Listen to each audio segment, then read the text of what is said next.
শাক কিন্তু অনেকেই খেতে পছন্দ করে না। পালং শাক বড়ি আর বেগুন দিয়ে একবার এই রেসিপিতে রান্না করে দেখুন, বারবার খেতে চাইবে। প্রথমে পালং শাকগুলো বেছে নিয়ে টুকরো করে কেটে নিয়েছি, বেগুনগুলো টুকরো করে কেটে নিয়েছি, কয়েকটা কাঁচা লঙ্কা চিড়ে নিয়েছি।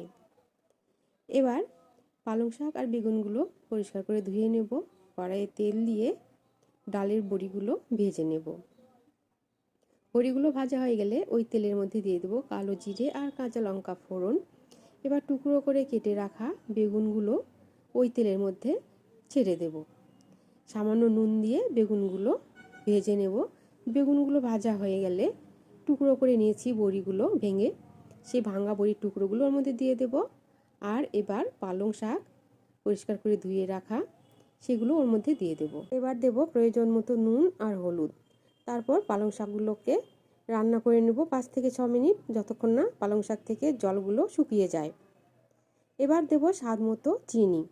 পালং শাক থেকে জলগুলো প্রায় শুকিয়ে গেছে। আমি কিন্তু এখানে আলাদা কোনো মশলা ব্যবহার করিনি, শুধু কালো জিরেটাই ব্যবহার করেছি আর বড়ি ব্যবহার করেছি। এবার শুকনো শুকনো হলে নামিয়ে নিয়ে পরিবেশন করব। খেতে দুর্দান্ত টেস্টি হয়েছিল। পালং শাক, বেগুন আর ডালের বড়ি দিয়ে এই পালং শাকের ঘন্ট শীতের এই সিজনে অবশ্যই একবার ট্রাই করে দেখবেন, আপনাদেরও ভালো লাগবে।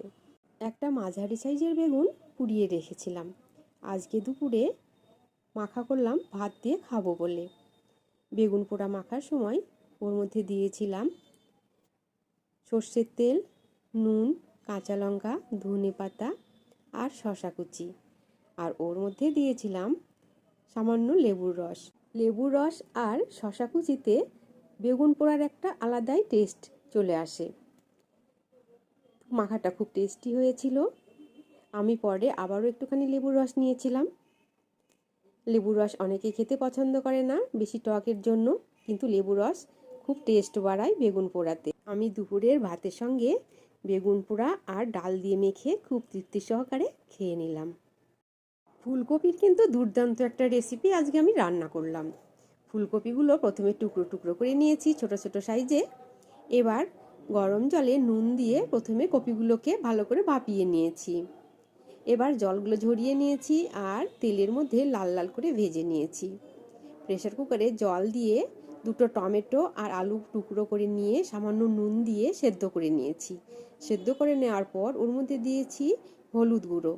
এবার কয়েকটা ডালের বড়ি ভেজে উঠিয়ে নিয়েছি আর কয়েকটা বেগুন টুকরো করে ভেজে উঠিয়ে নিয়েছি। এবার কড়াইয়ে সর্ষের তেল দিয়ে ওর মধ্যে পাঁচফোড়ন, জিরে আর সর্ষে, শুকনো লঙ্কা, তেজপাতা ফোড়ন দিয়ে